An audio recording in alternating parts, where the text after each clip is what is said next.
UP नहीं देखा तो इंडिया नहीं देखा। ठीक है साथियों। आगे पूछा गया था रूबल किस देश की मुद्रा है, तो रूबल जो साथियों मुद्रा है वो दोस्तों रूस देश की है। किसकी साथियों? रूस देश की मुद्रा का नाम हो जाएगा रूबल। आगे पूछा गया था ज्ञानपीठ पुरस्कार किस क्षेत्र में दिया जाता है, तो ज्ञानपीठ जो पुरस्कार होता है साथियों वो साहित्य के क्षेत्र में दिया जाता है। किसके क्षेत्र में साथियों? साहित्य के क्षेत्र में। आगे पूछा गया था भारत में जूट का अधिकतम क्षेत्र किस राज्य में पाया जाता है, तो भारत में जूट का अधिकतम जो क्षेत्र है साथियों वो पश्चिम बंगाल में पाया जाता है। कहाँ पर साथियों? पश्चिम बंगाल में। तो राइट आंसर क्या हुआ साथियों? पश्चिम बंगाल। आगे पूछा गया था गौतम बुद्ध का जन्म स्थान क्या था, गौतम बुद्ध जी का जन्म स्थान क्या था, तो गौतम जो बुद्ध से थे उनका जो जन्म स्थान था वो था साथियों लुम्बिनी। क्या था साथियों? लुम्बिनी। चलिए आगे पूछा गया था राणा जी ट्रॉफी निम्नलिखित में से किस खेल से संबंधित है, तो राणा जी ट्रॉफी का जो संबंध है साथियों वो किस खेल से है, ये हो जाएगा आपका क्रिकेट खेल से। राणा जी ट्रॉफी का जो संबंध है साथियों वो हो जाएगा आपका क्रिकेट खेल से।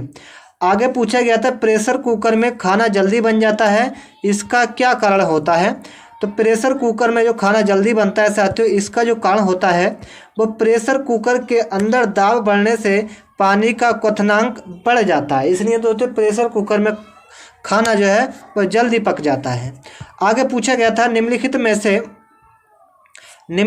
से किस कंप्यूटर की मुख्य स्मृति मेमोरी कहा जाता है, निम्नलिखित में से किस कंप्यूटर की मुख्य स्मृति को मेमोरी कहा जाता है, तो इसे कहते हैं हम दोस्तों रैम। क्या होता है? RAM, ये होती है साथियों कंप्यूटर की मुख्य मेमोरी। ठीक है। चलिए आगे पूछा गया था अंतर्राष्ट्रीय तिथि रेखा बताइए। अंतर्राष्ट्रीय तिथि रेखा क्या है, तो अंतर्राष्ट्रीय तिथि रेखा आपको बताना चाहेंगे 180 डिग्री देशांतर। क्या होगा साथियों? 180 डिग्री देशांतर। आगे पूछा गया था इडुक्की बांध किस नदी पर स्थित है, इडुक्की जो बांध है साथियों वो किस नदी पर स्थित है, इडुक्की बांध है साथियों आपकी पेरियर नदी पर। किस पर साथियों? पेरियर नदी पर। कौन सा बांध है? इडुक्की बांध। चलिए आगे पूछा गया था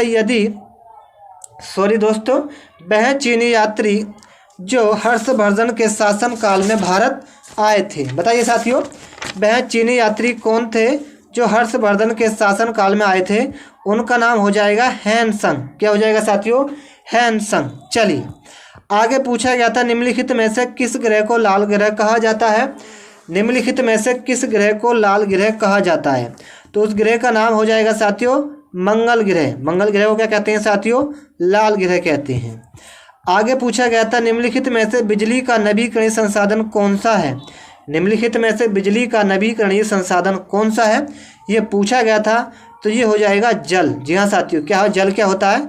बिजली का नवीकरणीय संसाधन होता है। आप जानते हैं धार गिरती है पानी की, तो उससे दोस्तों आपकी जो जनरेटर डैनों में होते हैं वो घूमते हैं, तो संसाधन कौन सा हो गया? जल हो गया। जल से दोस्तों इसकी धार गिरती है, बिजली उत्पन्न होती है।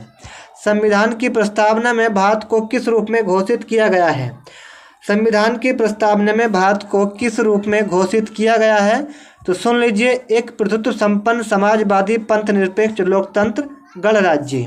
ठीक है साथियों।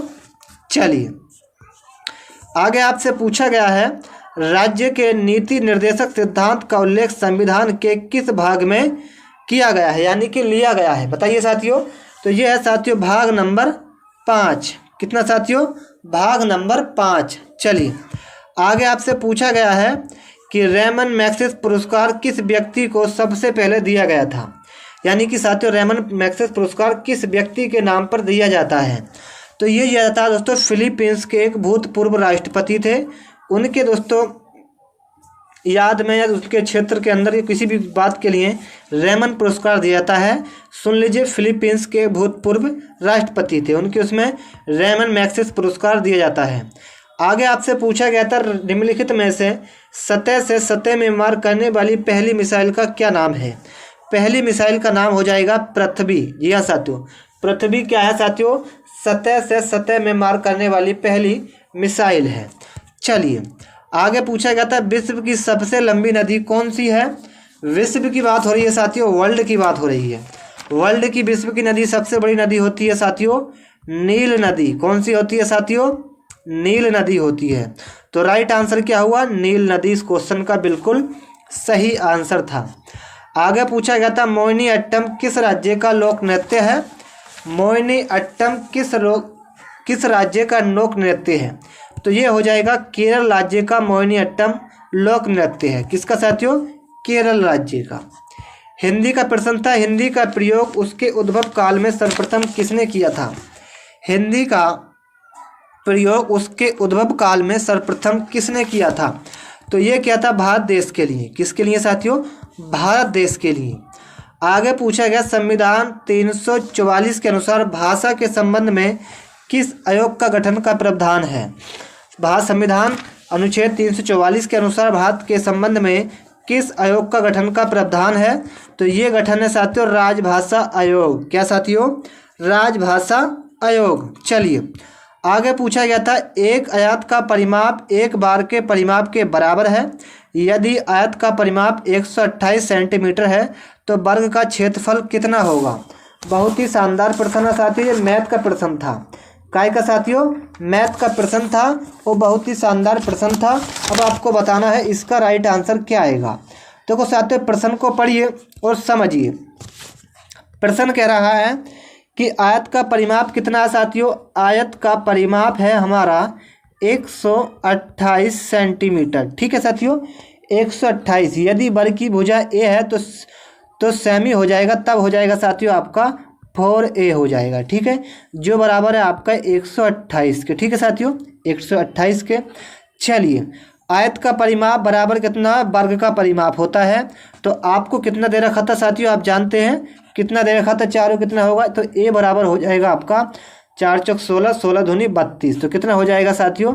ये 32 हो जाएगा। ठीक है साथियों, 32 सेंटीमीटर। तो वर्ग का क्षेत्रफल बराबर a स्क्वायर बराबर 32 स्क्वायर। तो सिंपल से करना क्या साथियों? a स्क्वायर जब बराबर 32 स्क्वायर है तो 32 का स्क्वायर कितना होता है आप कर लीजिए। तो a वर्ग की वैल्यू जो आ जाएगी साथियों वो आ जाएगी 32 का स्क्वायर होता है 1024। करके देख लीजिएगा, यानी कि 1024 तो था वो इस क्वेश्चन का बिल्कुल सही आंसर था। अब पूछा गया प्रश्न में दो संख्याओं का मासा और लासा 96 और 1296 है। इनमें से एक संख्या 144 है, दूसरी संख्या आपसे पूछी गई है। बताइए साथियों इसका राइट आंसर क्या आएगा? बताइए साथियों। अगर साथियों पहली संख्या और दूसरी संख्या आपसे पूछ ली जाए प्रश्न में, तो साथियों जिनमें एक संख्या कितनी है? 144 है, और पहली संख्या और दूसरी संख्या में आप गुणा कर दीजिए, यानी कि 1296 गुणा 96 करना है। ठीक है, 96 करेंगे तो सिंपल से आप क्या करेंगे साथियों? x बराबर करेंगे 1296 गुणा कितना हो जाएगा साथियों? 96। नीचे कितना आएगा? 144 आएगा। अगर मैं 144 से साथियों 144 से मैं साथियों काटूँ उनको तो कितनी बार जाएगा? बताइए 144 से कितनी बार जाएगा? ये जाएगा आपका सभी का 864 बार। ठीक है साथियों, आपने लासा मासा पढ़ा है तो ये कितनी बार जाएगा? 864 बार जाएगा। तो राइट आंसर इस क्वेश्चन का हो जाएगा 864। ठीक है, पूछा गया था एक जो है 280 मीटर लंबी रेलगाड़ी है, 220 मीटर लंबे प्लेटफॉर्म को पार करने में कितना समय लेगी यदि रेलगाड़ी की गति 60 किमी घंटा है? कितनी घंटा है साथियों? 60 किमी घंटा है। अब आपको बताना है इसका सही आंसर क्या आएगा। तो साथियों मैं आपको बता दूं, रेलगाड़ी की जो साथियों आपकी वो है क्या है साथियों? लंबाई है वो है साथियों 220 मीटर। 220 मीटर नहीं, 280 मीटर। और 220 मीटर लंबे प्लेटफॉर्म को पार करने में कितना समय की लगेगी? जगह रेलगाड़ी की जो गति है वो 60 किमी घंटा है। तो साथियों आपको चाल दे रखी है, रेल की जो चाल है साथियों वो कितनी है? 60 किमी घंटा। ठीक है साथियों, कितनी है? 60 किमी घंटा। ठीक है, 60 किमी घंटा है आपके पास। अब क्या करना है साथियों? आपको समय निकालना है। तो समय कैसे निकालते हैं? 60 गुणा 15/18 ये होता है किमी घंटा। और दोस्तों ये इस तरीके से आप दोस्तों इसको काटेंगे तो कितनी बार जाएगा साथियों? बताइए कितनी बार जाएगा? ये जाएगा आपका साथियों, ये कितनी बार जाएगा दोस्तों? 3 से काट लेते हैं। 3 छंग 18 और 3 दूनी 6। 1 मिनट साथियों, 3 दूनी 6 और ये आपका कट गया दोस्तों, 2 से कट जाएगा, 2 तिया 6 और जो होगा 10 बार, और ये आपका हो जाएगा साथियों 12, मतलब 10 पंजे 50। तो ये होगा दोस्तों 10 पंजे 50, तो आपका ये हो गया। फिर ये 3 आ गया, तो ये आपका कितना जाएगा साथियों 280 प्लस 220 कितना हो जाएगा साथियों 280 प्लस 220 500 हो जाएगा। कितना हो जाएगा साथियों 500 हो जाएगा। ठीक है साथियों। उसके बाद बचा कितना साथियों आपके सामने, ये बचा साथियों आपके पास 18। इस तरीके से भी कर सकते हैं साथियों। ये आपका 280 220 500 हो गया। ठीक है साथियों 500।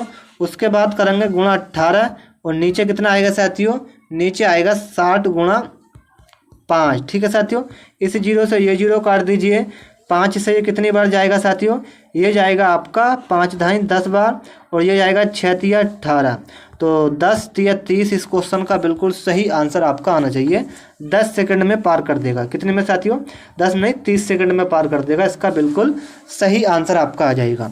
कोई डाउट है कमेंट करना। पूछा गया साथियों 70 ग्राम और 1 किलोग्राम का अनुपात।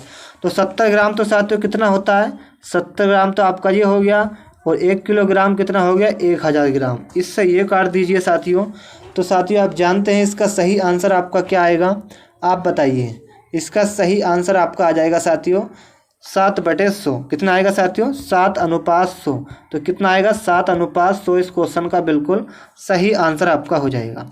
पूछा गया था ये साथियों प्रश्न था लाभ हानि से, ये का साथियों पूछा गया था, पार्टनरशिप से प्रश्न था। रिया तथा जिया ने 30,000 और 45,000 निवेश से सादहरी में व्यापार किया, साझे में व्यापार किया, 15,000 का लाभ हुआ। जिया का भाग पूछा गया है। ठीक है साथियों। इन 3 जीरो से ये 3 जीरो काट दीजिए। तो बचा कितना साथियों, नहीं 3 जीरो से 3 45 बचा, और ये बचा 30।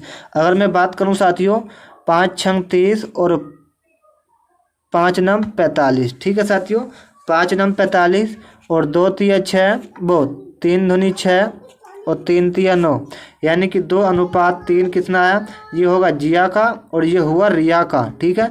पूछा क्या गया साथियों रुपया में, वो प्रश्न में जिया। तो जिया कौन सी है साथियों 2 वाली है। जिया कितनी है साथियों 2 वाली है। ठीक है साथियों। कितनी है जी